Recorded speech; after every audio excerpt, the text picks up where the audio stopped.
नमस्कार दोस्तों, एक बार फिर से स्वागत आप सभी का हमारे YouTube चैनल गुरुजी हेल्प डेस्क पर। तो दोस्तों NCERT general science 4000 plus multiple choice questions जो है उसकी सीरीज़ हमने स्टार्ट कर दी है। 22 लेक्चर जो है आपको अभी तक प्रोवाइड करवाए जा चुके हैं। आज हमारा ये 23rd लेक्चर रहेगा। अभी तक आपको 660 क्वेश्चन जो है प्रोवाइड करवाए जा चुके हैं। तो आज का हमारा फर्स्ट क्वेश्चन देख लेते हैं।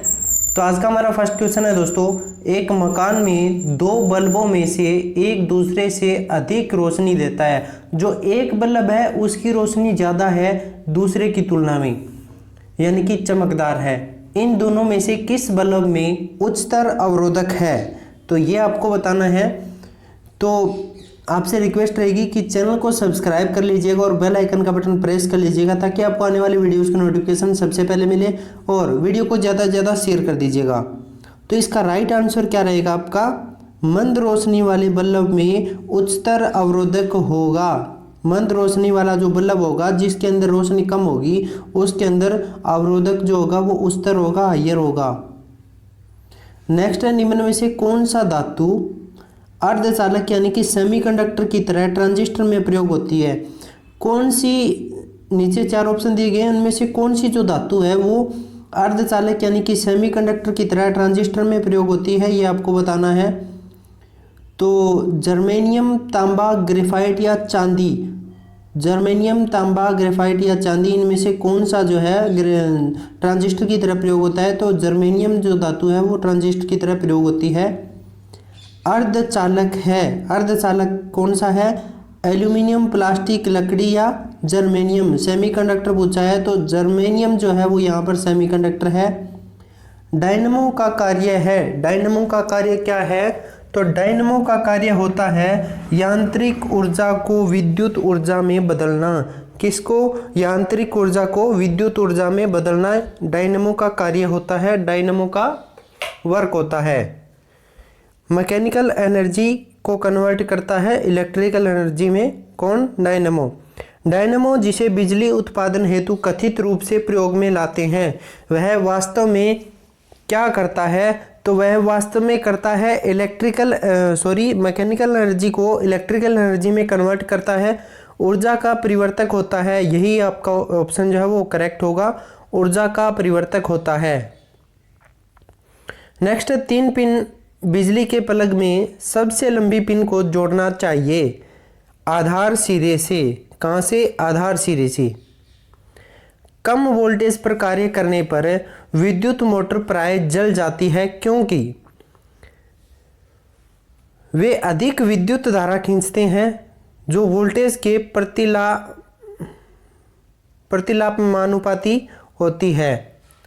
क्या होता है? कम वोल्टेज पर कार्य करने पर विद्युत मोटर जो होती है वो जल जाती है क्योंकि वो विद्युत धारा अधिक खींचते हैं जो वोल्टेज के प्रतिलापानुपाती होती है।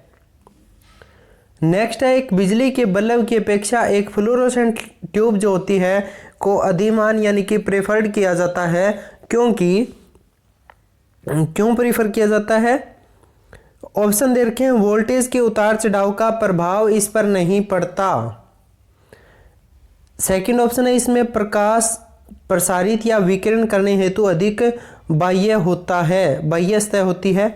नेक्स्ट है, ट्यूब में इलेक्ट्रिकल ऊर्जा लगभग पूर्ण रूप से प्रकाश में परिवर्तित होती है। ठीक है, तो नेक्स्ट है, उपयुक्त में से कोई नहीं। तो आपका राइट ऑप्शन होगा उपयुक्त में से कोई नहीं। नेक्स्ट है, एक मकान में 2 बल्ब लगे हैं, उनमें से एक दूसरे से अधिक द्युतिमान है। इस संदर्भ में निम्न में से कौन सा कथन सही है? तो आपका राइट ऑप्शन होगा ऑप्शन ए, मंद बल्ब का प्रतिरोध अधिक होता है। मंद बल्ब का प्रतिरोध अधिक है। एक मकान में 2 बल्ब लगे हैं, उनमें से एक दूसरे से अधिक प्रकाश देता है, कौन सा कथन सही होगा? तो कम प्रकाश वाले बल्ब में रेजिस्टेंस अधिक होता है। कम प्रकाश वाले बल्ब के अंदर रेजिस्टेंस अधिक है, ये आपका ऑप्शन जो है वो करेक्ट होगा। ट्रांसफार्मर का उपयोग निम्नलिखित में से किस उद्देश्य से किया जाता है? तो ट्रांसफार्मर का उपयोग जो है, पर्पज जो है वो आपको सबको पता होगा। ट्रांसफार्मर का उपयोग किया जाता है प्रत्यावर्ती धारा विभव को ऊंचाई अथवा अपचाई करने के लिए, यानी कि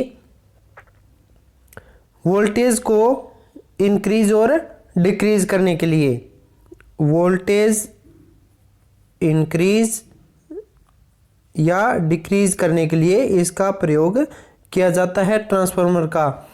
कई तरह के ट्रांसफार्मर होते हैं, पावर ट्रांसफार्मर होता है, स्टेप अप ट्रांसफार्मर होता है, स्टेप डाउन ट्रांसफार्मर होता है, डिस्ट्रीब्यूशन ट्रांसफार्मर होता है, अलग अलग टाइप्स के ट्रांसफार्मर होते हैं।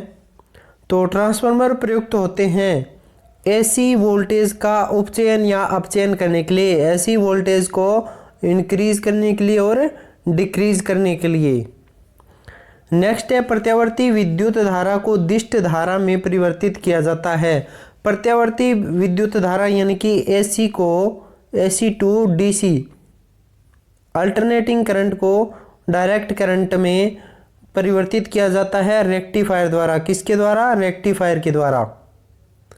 तो नेक्स्ट क्वेश्चन है हमारा आज का, प्रत्यावर्ती धारा यानी कि एसी को दिष्ट धारा यानी कि डीसी यानी कि डायरेक्ट करंट में परिवर्तित करने वाली युक्ति को कहते हैं रेक्टिफायर।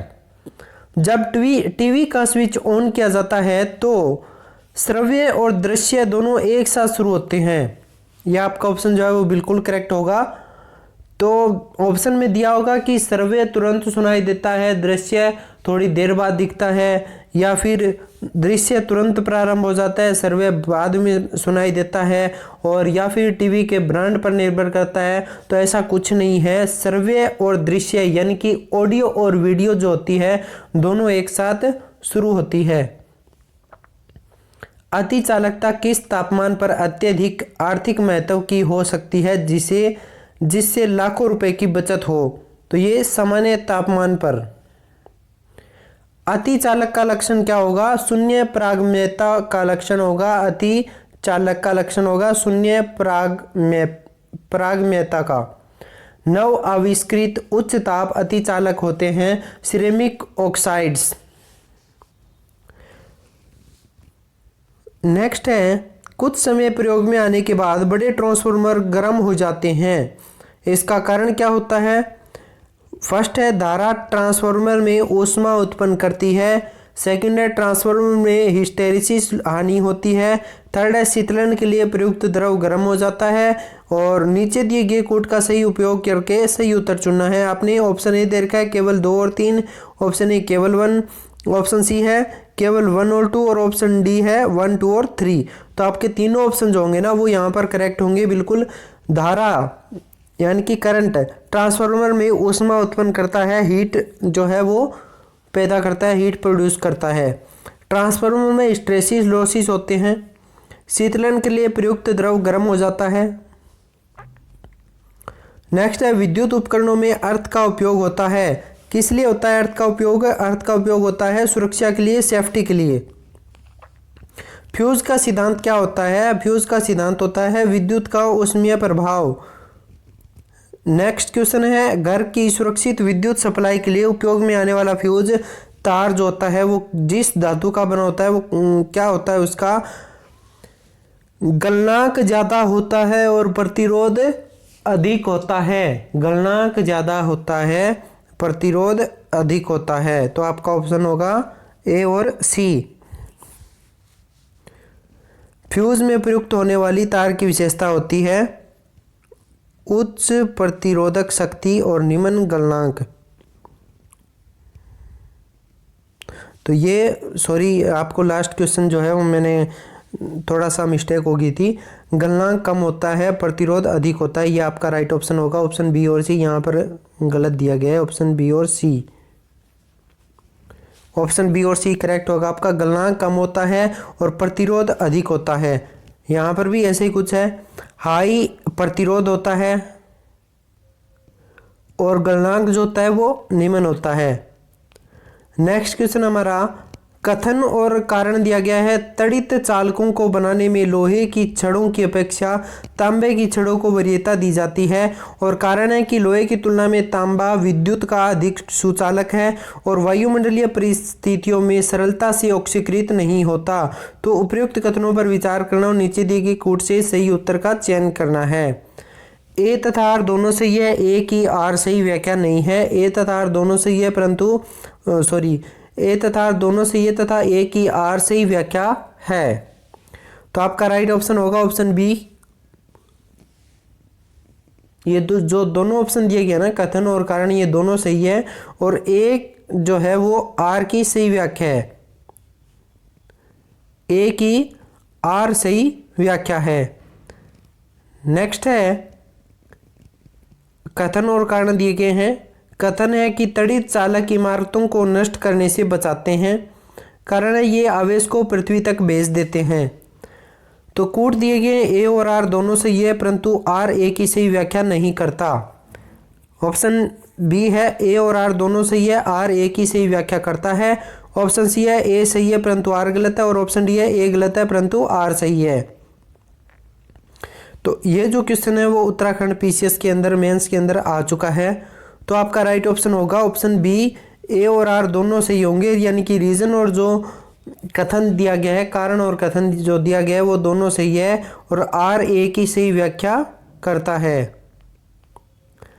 निम्नलिखित में से विद्युत का सबसे अच्छा चालक है। विद्युत का सबसे अच्छा चालक क्या है? चांदी, यानी कि सिल्वर। निम्नलिखित में से विद्युत का सबसे अच्छा चालक कौन सा है? तो चांदी है दोस्तों। किसी अर्धचालक का प्रतिरोध गर्म करने पर कैसा होता है? घटता है, स्थिर रहता है, बढ़ता है, या फिर कोई चेंज नहीं होता?